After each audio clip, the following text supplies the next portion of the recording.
Hi guys, I'm Fabien from Team SeafoodKing, and in this video, I'll be doing sort of a brief tournament recap on the Singapore Championship Qualifiers Round 2 that was hosted on October 14. I'll also be doing a rundown on the yall deck that got me a top 4 finish at the event. This event was actually the first Championship Qualifier Round 2 hosted in Asia, and I was lucky enough to get my hands on the first copies of the Law and Kid Championship promos that were distributed. These were the prizes that were awarded to the top 4 players in this event, alongside an invite to their region's area finals. In my case, coming in top 4 got me an invite to Singapore's area finals, where we fought it out with the top players in the country to qualify for Asia finals. Yeah, qualifying for Worlds in Asia is a super tedious process. So this was the expected meta game going into the event.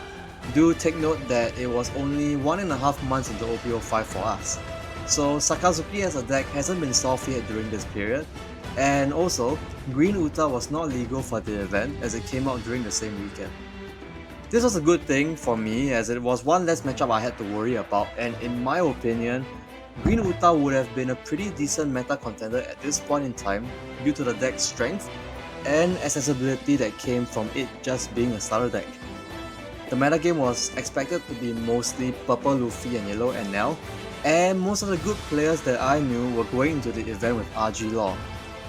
I had to take all this into consideration when deciding what deck I'm bringing into the event, as well as how I'm building my deck for the expected metagame. This was the RG Law deck that I ran for the event. It's a pretty standard list with all the core cards at 4 copies. But what makes the deck special would be the 6 one-offs I decided to run. I'll start by explaining the 4 copies of Rush Zoro. So in the OP5 metagame, 3 cost characters have fallen out of favour because of the presence of strong turn 3 removal from cards such as Geratsu and Polly, which are ran in the top decks, Purple Luffy and NL.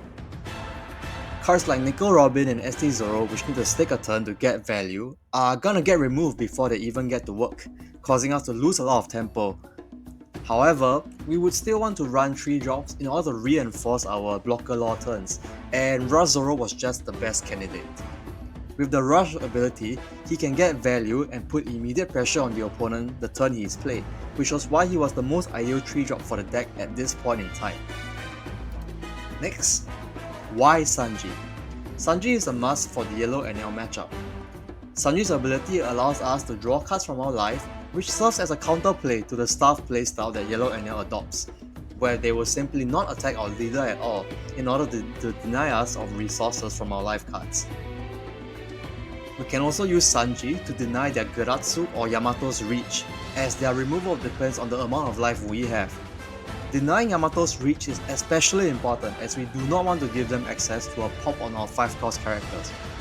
A play that Yellow and Neo likes to do would be using 8 cost Katakuri to send our characters to life in order to set up a KO with Yamato onto important 5 cost characters such as Blocker Law the following turn.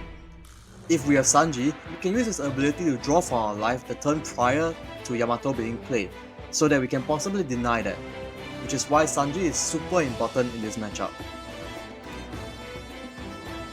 Next, we also chose to maximize on charm blockers in order to further improve our matchup against the most represented deck at that point in time, which was Purple Luffy. Most of their removal are expensive to use. Firstly, Polly costs 7 Dawn in total to pop just 1 card on the board, and Kaido is a 9 Dawn play on its own. Purple Luffy struggles at dealing with charm blockers as they do not have access to shield removal options. And maximizing on blockers also allow us to be greedier and go down to lower life totals in order to see more cards to enable our plays, with the assurance that we have blockers to take attacks for us later on. These are the one-offs that are relatively generic, not really text for any particular matchups, but rather opted to be run because they are good cards that we couldn't really find more space in the deck to run more copies. ST Luffy is a shambles target for when we need to retrieve our Bonnie, or when we would have a weak blocker law turn. ST Luffy also becomes a win condition against heavy blocker matchups such as the Mirror, and to a certain extent Purple Luffy as well.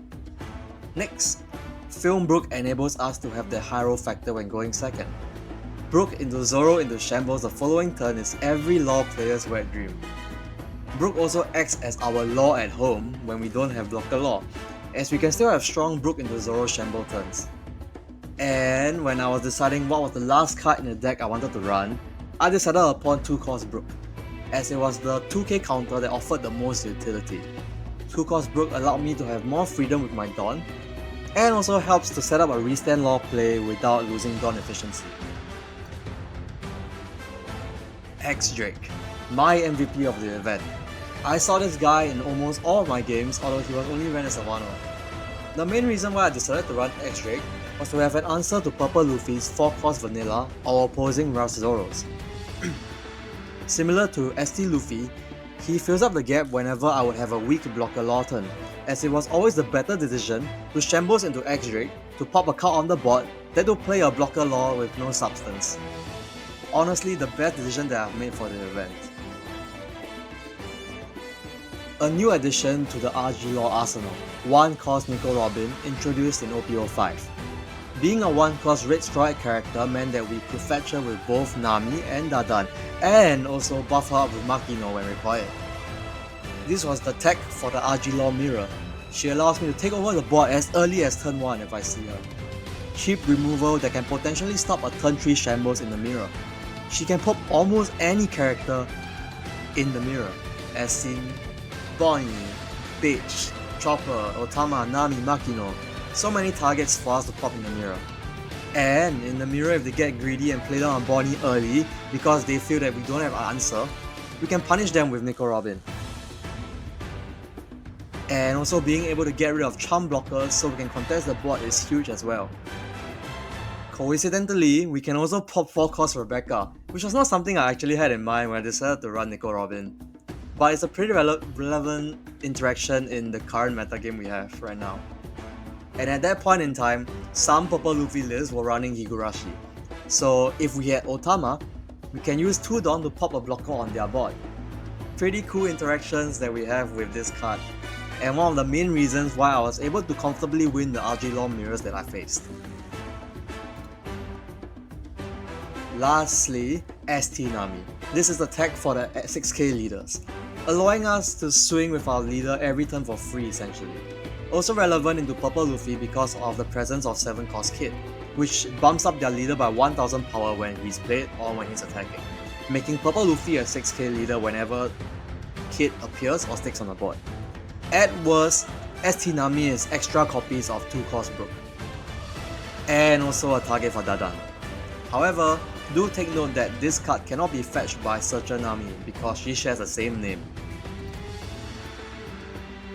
Next, these are the cards that I took into consideration during the deck building process.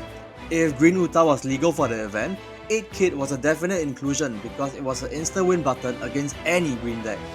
It also performs well into Purple Luffy because of their lack of efficient removal, and into NL, it's pretty decent as well as it kind of forces them to use Katakuri.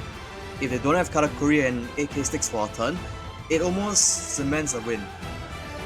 Jinbei was also another consideration, and I did personally test him for several weeks leading up to the event, but decided to cut him from the deck because whenever I felt that I had to use him, I was either losing or super behind on the board. As such, why run a card that is only good when I'm losing, right? All in all, we went really good that day. Deck felt good, I felt good. First and Swiss, baby!